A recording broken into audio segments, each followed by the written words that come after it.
नबी पाक अलैहिस्सलाम ने फरमाया जो तुमसे नेकी करे उसे अच्छा बदला देने की कोशिश करो। और हुजूर फरमाने लगे अगर बदला देने की ताकत ना हो तो फिर उसके लिए दुआ करो, और इतनी करो इतनी करो इतनी करो मोहसिन के लिए दुआ कि तुम्हें यूं लगे कि तुमने हक अदा कर दिया है। फिर उसके लिए दुआ करो, अपने मोहसिनों का शुक्रिया।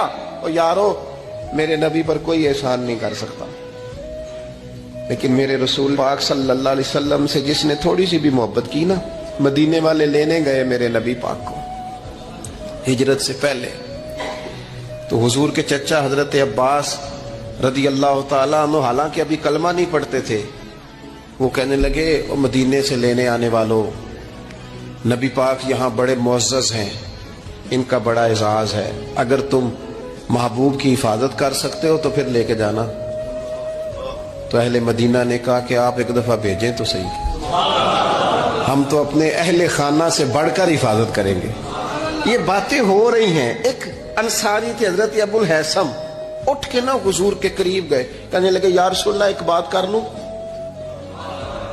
हुजूर ने फरमाया कर लो। अर्ज की हुजूर हमारे जिन जिन से भी ताल्लुकात है हम सब से बिगाड़ देंगे, हुजूर हम सिर्फ और सिर्फ आपकी गुलामी करेंगे, लेकिन एक हल्का सा डर है, अगर इजाजत हो तो अर्ज कर लूं?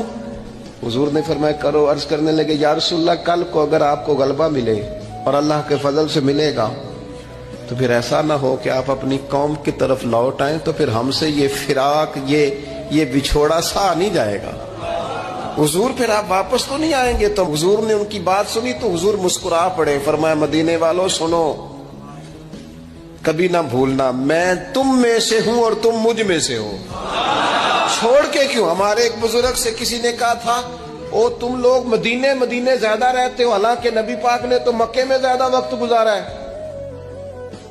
63 साल उम्र मुबारक में से 53 साल मक्के में गुजारे, मदीना तय्यबा में तो सिर्फ 10 साल गुजारे, और तुम हर वक्त मदीना करते हो।